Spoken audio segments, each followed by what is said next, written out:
you're gonna be the first bisexual R&B singer situation. Yeah. A decade plus, I had a regional song out called Swag Walk. It swept the southern region. It featured a few other artists who have went on to be successful. Some are clothing designers, some are clothing resellers, and things of that nature. They're living their prospective lives. Shout out to them. But we had a regional hit that really got out there. Now this is before social media, as we know it, was a thing. So this was YouTube, and song broke out. Song went crazy, and we were performing all around, and that's essentially how this thing got to where it was. So fast forward, song is hot. We film our makeshift video, as you'll see going throughout this, and it goes crazy for social media at that time. Now people doing millions of views on YouTube, but at that time this was big. So song blows up, we performing, I'm singing, I'm dropping other records, but this record is hidden because we putting all our energy behind it, all our little money behind it. We performing summer everywhere with this song. And it gets into the right hands. I get that call. I get the call saying, hey, what you trying to do with your career? We'll call him Martin for right now. It's close to his real name. We'll call him Martin. Martin says, hey man, meet me. I'm in Atlanta, let's talk. So we meet up. He asked me flat out, are you ready to go now? If I was to say, let's go now, what are you doing? I said, I'm going now. Now, caveat, I was supposed to go on a date with this young lady. I mean, she was so fine, she was so bad. But these are my dreams. I'll find plenty of ladies. That's what I'm thinking. So I let the young lady down easy. Hey, baby, I'm about to sign a deal. I can't come on a date. Of course, she doesn't believe me. Nobody believed me at this time. But anyway, so we essentially talked through it. Dumb me. An hour or two later, I get a contract. I sign a contract. I don't talk to my mom. I don't talk to my dad.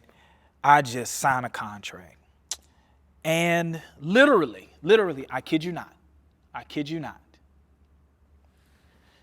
He's like, yo, I'm doing some marketing for Big Boy from Outkast. I'm going to bring you with me. I'm thinking that he's lying. So I'm calling this dude every hour on hour. You sure you taking me? You sure you taking me? He gets the plane ticket. We fly to Tampa Bay, Florida. Now this is called the Shoes for Running tour. This was a Tony Hawk thing, I think it was, or whatever. So we get to Tampa Bay. He brings me on Big Boy's bus. He lets me meet Big Boy. Big Boy, cool, as you would say, very standoffish, but he's a star. I mean, he's been a millionaire at this point for 2 decades plus. Well, little old me, don't worry about it. Telling all my friends, bro, I done signed my deal, bro. I'm about to sign this major deal, because he's saying, yo, you signed to me, we're going to go walk you in and get you a major deal. Boom. So we talking through all of that. He's like, yo, but in the meantime, I'm going to bring you on this tour with Big Boy. I'm like, are you serious? Me being on tour with Big Boy from Outkast. I'm thinking he lying. Thinking he fibbing. He's like, nah, yeah, we're going to make this happen. But he was like, we have to figure out a way to break you. We have to figure out a way to break you as an artist. So you're a little bit older than what we need you to be. Because a lot of people don't notice at that time, the industry lied about a lot, including age. Ageism was a real thing. If you were older, they ain't want to touch you. I had a young look on me. So nonetheless, they rolled with it. So he's like, look, we got to develop you.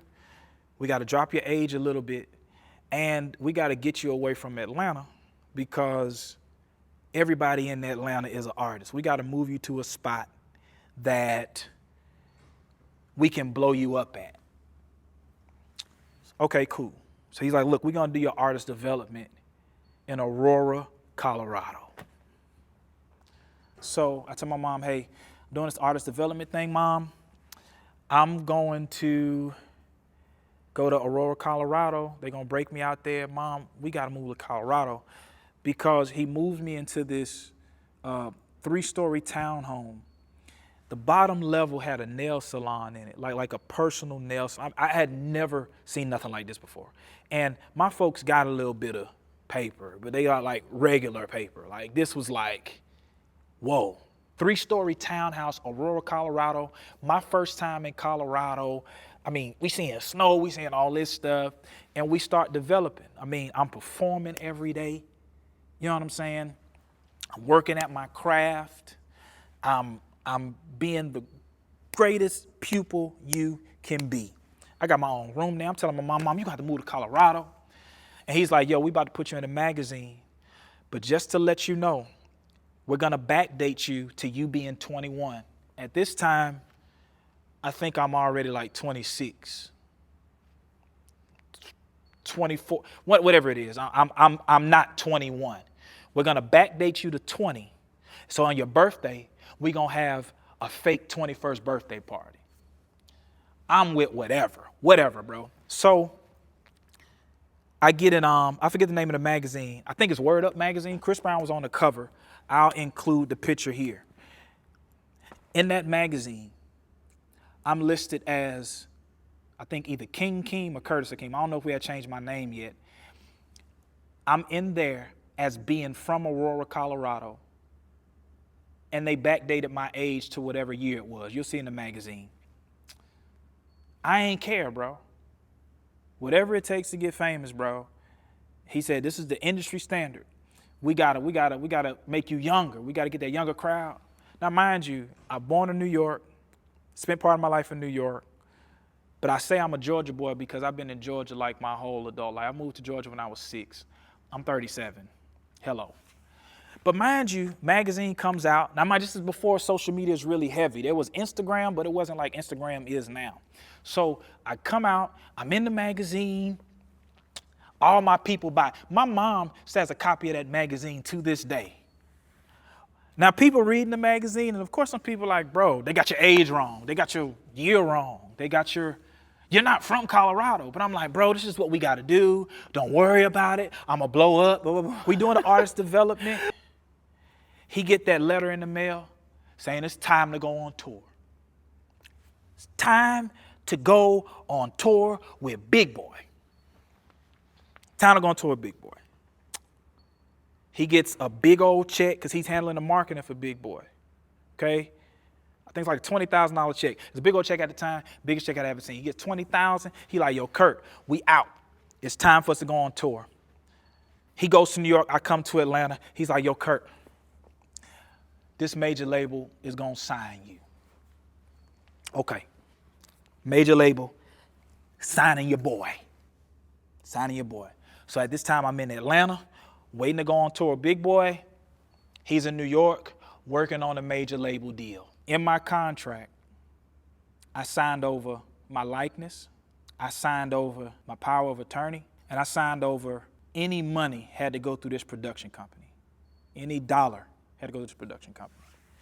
He signs the deal. He comes back. No money. But we going on tour. Whatever. We're going on tour. We go on tour, man. We meet at Big Boy's manager house.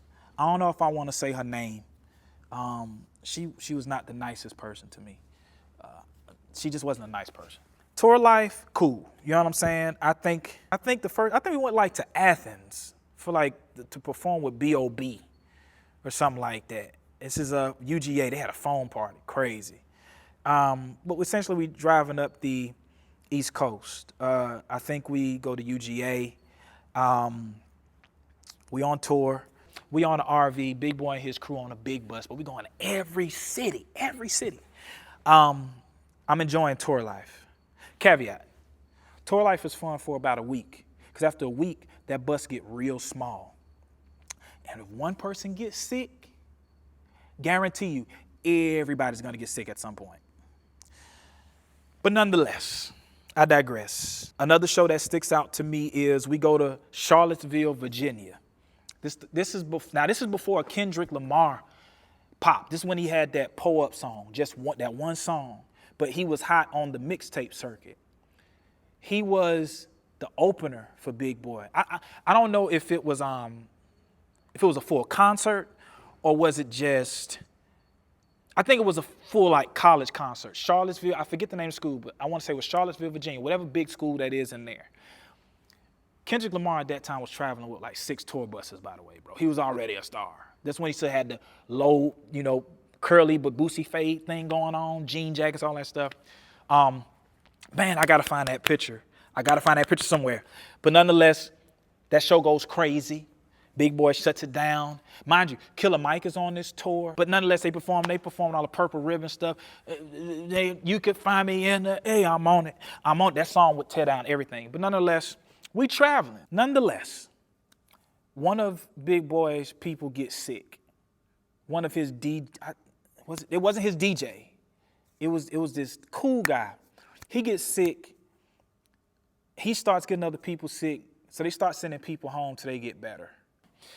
So around this time, I think my homeboy gets sick. Anyway, we stop at the nearest Amtrak station. He sends us home. So we in Atlanta for, felt like forever. He's like, Kurt, I'm gonna come and get you. I'm gonna come and get you. I'm gonna come and get you. Eventually he gets off the tour. But you're supposed to be doing the marketing. He was doing some marketing somewhat, but it wasn't the best. Caveat, also, because he had us handing out CDs. He brought us on tour to make us the street team for Big Boy. I'm not there for that, bro. I ain't here to hand out no CD, bro. So nonetheless, I think they go to California or they go somewhere out west. He comes home off the tour. He says, yo, Colorado, we ain't going back there. We going to North Carolina. Nobody ain't popping North Carolina yet, Keem, since P.D. Pablo. We're going to go to North Carolina. He buys himself an office space. Man, I wish I had that video. I'm trying to see if I can find it. The Benz is actually in the video, in one of my music videos. Anyway, he buys all the office space. And he's like, yo, Keem, I'm set up for you, baby. He's like, yo, I found the house. It's in Mooresville, North Carolina. And shout out to Mooresville. That's when, I think the rent for that house was like $700 a month. And you can guess in Mooresville, North Carolina, what $700 got you. We get to the house. We in this 3-bedroom house, 4 guys, but it's cool. This dude buys a party bus out of nowhere. I still ain't got no money. He buys a party bus. He's like, yo, this how we gonna break you, Keem. We gonna throw dollar parties on the bus. And when people get on the bus, we gonna make them buy the single. Mind you, not a bad idea. Not a bad idea if you think about it. You get to get on a party bus for free. You got drinks, you got stuff, and admission is buying my single with $2 party because you got to give $1, and then you got to go buy the single off iTunes, or give $2 and we'll give you a physical copy. We can scan it. He had the whole scan. Side note, y'all, when they were selling physical copies of CDs, venues would scan like hundreds of copies of CDs to mark up the money, mark up the CDs sold.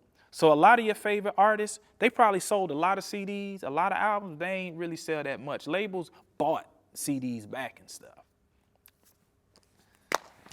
But nonetheless, we learned about that. So we scanning CDs, we doing our own thing. We promoting a few songs at this time. Don't want to really get into the music because it's so unbecoming of who I am now. Amen. Nonetheless, we throwing these parties, and they going good. I mean, they going great. You hear me? They going great. We having a ball. We partying. We took that bus to North Carolina A&T. We took it to UNCC, UNCG. We took it to Livingstone. I got pictures. Some of y'all was on that bus. Woo-hoo-hoo. Nonetheless, whatever. So we promoting the single. He's like, yo, King, it's time to take you up to the office so they see us working. Cause we was working, dog. We was selling CDs. I mean, we was working hard, bro. We go up to this major label. I meet with the exec. The exec says, we got to get your look together, baby. Got to get your look together, baby. We got to take you shopping or something. Take me shopping, brother. Let's make it happen. So we don't go shopping or whatever. They listen to the music. Yo, music not quite where we need it to be. Go back into the lab. Go shoot some videos. We come back, we shoot some videos. We shoot a video called Girls, Girls, Girls in at Myrtle Beach. And we shoot we shoot four. We shoot a song called For Me in Greensboro, North Carolina. And we shoot a song called Fiend, which was gonna be the single that we chose upon. We shot that in North Carolina. We go shoot the videos, we bring the videos back. Yo, baby, in order to break him, we need something. He too skinny, you know what I'm saying? Teeth kinda, my teeth are fixed now. But at the time, I had, praise God, I got braces later. He too skinny, you know what I'm saying? This dude named August Alsina, he about to drop. We got to get ahead of that, because if August Alsina dropped before him, we're going to have a hard time. First thought was, yo, Kings, what we going to do? We going to get a picture of you and this young lady coming out the same hotel. Y'all going to kiss each other. We're going to get a picture of that, and we're going to send it in the media takeout. Because she already hot. So it's going to be like, yo, who is this new dude she talking to? I'm like, yo, I got a girl. Man, bump your girl, man. Your girl going to be rich if you do this kiss. Bump that. We're going to do it. Nah, man, I guess they reach out to the girl. The girl had, something happened. She said no. They're like, all right, boom. We got to figure something else out to break them, baby. Send them back to North Carolina. So we doing shows, you know what I'm saying? At this time, we start a van business doing expediting. This is how I got into trucking, because we needed something to do. We needed some money. All this money, I ain't got none, but we keep finding money to buy vans. We keep finding money to buy this and buy that. My mama was paying my cell phone bill, bro. I'm a signed artist. Where's the money? Where's the money? Label says, I got it. We know what we gonna do. We know what we gonna do. I'm like, finally. They finally see my talent. Mind you, at this time, I'm recording songs every day. That's all I'm doing. That's all I'm doing. Recording music. Doing radio interviews. Shout out to Waleed the Coyote. I don't know why he don't respond to me no more. Because I ain't do nothing to you, bro. Martin owe you money, not me. He was handling the whole budget. But also by this time, caveat, Martin was scamming a lot of people. He was promising people this, getting money for sponsorships, and not coming through. So there was a lot of people that wanted my head. I didn't know. I found out later. Whatever. Nonetheless, he's like, yo, Keem, the label's ready. They ready to break you, baby. Ready to break you. We go up to New York. Walk up in there. They like, yo, you got the music. We know how we gonna get you hot fast. Now, mind you, I walk into the meeting room. Now, if anybody know anything about meeting with labels at this time, there's whole strategy meetings. It's not like now to where they go find somebody that's already hot and get them on TikTok and stuff. There's strategy meetings because they got money invested in you. You know what I'm saying? They got money invested in you. They coming up with a plan. We sitting in the office. Now, mind you, August Alsina is over there. Jadakiss is over there. Not in the same room, but we talking about in the same vicinity. Because also by this time, I had a song called Girls, Girls, Girls we filmed a video for. They was trying to get Jadakiss to be on that song. So, nonetheless, I'm seeing colors. The flag. And I'm so naive. I'm thinking it's our color palette. Like, okay, they want us to get bright on the colors. They want this real vibrant. We about to go. They like, yo, we know how you gonna be the next one up. How you gonna be the biggest thing. You gonna be the next Chris Brown. You don't dance. We gonna work on the dancing. We gonna get you, but we know how to get you hot. I'm all hyped. And they drawing it out. They drawing it out. They listening to the music. Yo, we need to reshoot this video here. We need to take it to, we're going to take it to Brazil. You know what I'm saying? We're going to shoot this video over here. We're going to go shoot that video South Beach. We're going to take you on the road. We're going to put you on this tour. We're going on the next tour. You know, when the last tour, Big Boy ain't work out too much. You know, sorry what happened with that. Boom, boom, boom. Because Big Boy's having his own issues too. Like the label wasn't promoting his record right. They had issues. You know what I'm saying? So they're like, we got it. And I'm like, yo, so, you know what I'm saying? I'm excited. You know what I'm saying? What's the plan? Head record exec is right where y'all are. He leans on the table and says, listen, baby, are you willing to do anything to get hot? Are you willing to do anything to take your people out of their situation? Are you ready to be a millionaire? Are you ready to be wealthy? Are you ready to be a star? I was like, yeah, that's what I've been waiting for. He says, the way we're going to do it is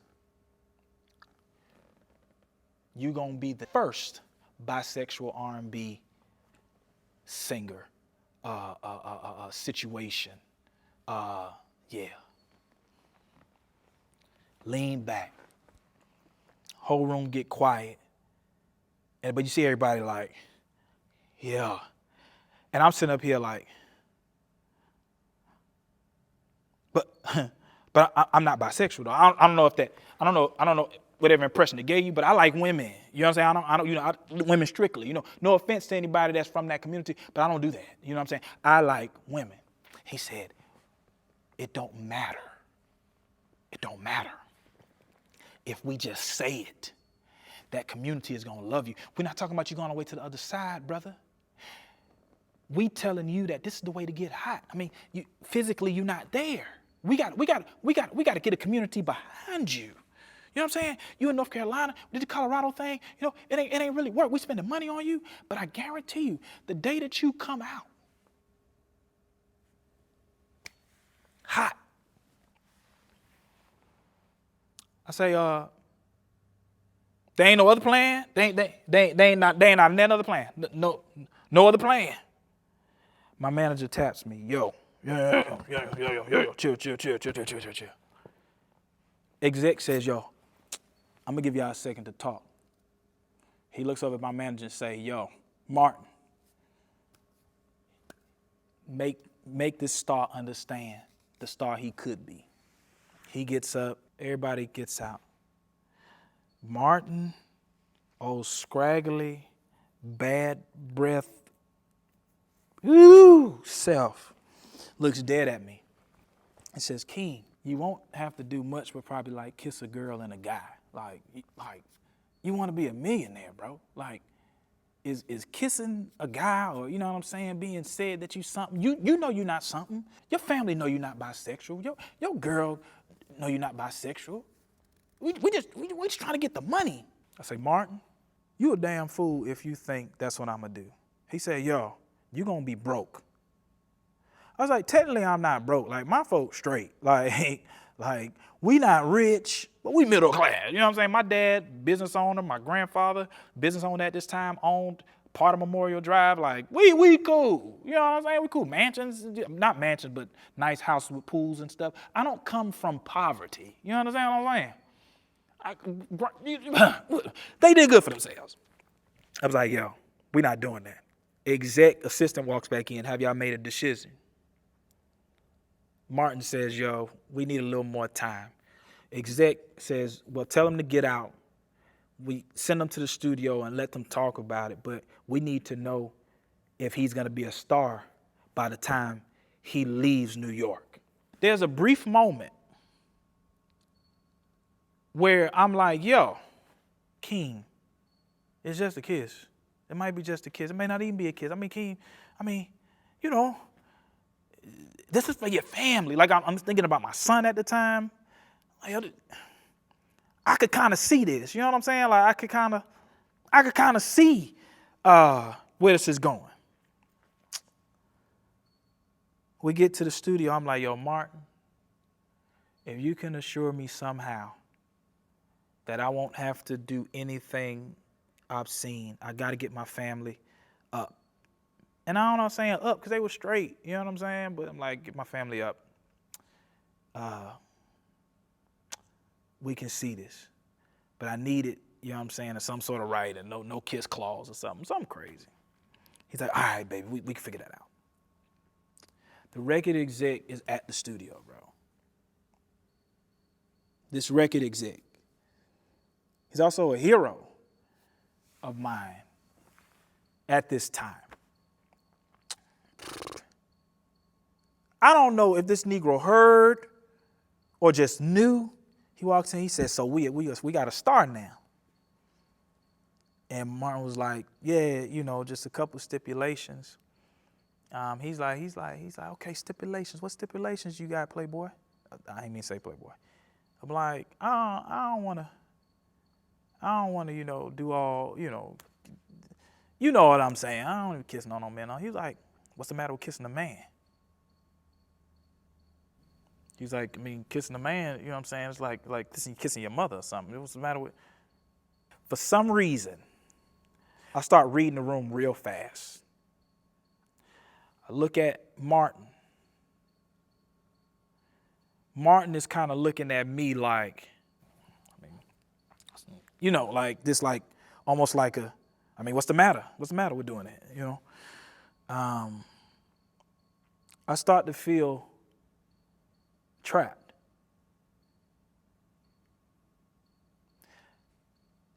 I start to feel taken advantage of in that moment because nothing is happening. I'm still sitting down. The exec is kind of like leaning on the big old mixing board. You know what I'm saying? And I start reading the room. Martin, I start looking at his assistant. He's like looking like, it's hard to explain, but if you get what I'm saying. And he's like, I just want to know what's the problem. And mind you, all this is happening in slow-mo, but he's talking to me in real time. So it's like this thing to where he's talking, and you know how you hear those echoes, you know, you hear them echoes, but you talk, everything's moving fast, but it's moving slow to you like in a movie. That's what's happening. And he's, at this point, it's not so much about the deal as it is, what's the matter with being with a man? Like, you know, people explore, you know, people do stuff, you know what I'm saying? But does that take away from who you are? If you a man, you a man. It don't matter what you with. Love is love. Right. Is this turned into a campaign for rather than the artistry? This man says to me, either you go with it all or you don't get anything at all. And you'll never be the artist that you could have been. I look at this exec and I say, with all due respect, I'd be better off being at home and figuring out for myself than losing me for what is no longer a dream. Because at this point, we doing all this stuff, and I'm falling out of love with music at the same time. All these trips, all this extra stuff, all these lies, all this deceit. It's like, man, all I wanted to do was create music. He says, bet. He walks out. Somebody comes back and says, yo, y'all need to clear the room. And y'all need to figure out how you getting home. Martin looks at me and says, you're just going to be a truck driver for the rest of your life. I don't hear from Martin anymore. I heard from him recently because he's doing another scam now. He reached out to me talking about, man, look at you now. I was like, no, bro. And yeah, that's when I decided to leave the music industry because they were going to use that to take advantage of me. Ain't no way around it. So if you notice, look what's going on in the industry now. Look how many are struggling. Look how many are seemingly dealing with some sort of something sexual or just losing their mind some sort of way. And when I came back home, I was so embarrassed, dog, because I had no answer to give. I didn't want to give the answer. Man, what happened, Kurt? Like, bro, you was up. What happened, bro? I just ain't say nothing. But now that I realize I was never meant to be the next Chris Brown anyway. We already got one of those. I was meant to be Curtis Hakeem in the fullness of who God wanted me to be. And the funny thing about it is, everything that I learned in music is still tied to ministry now. If I don't have that artist development, if I don't have those moments of being in front of big crowds, would I be able to orate the way that I do in the tabernacle now? I liken it to Moses.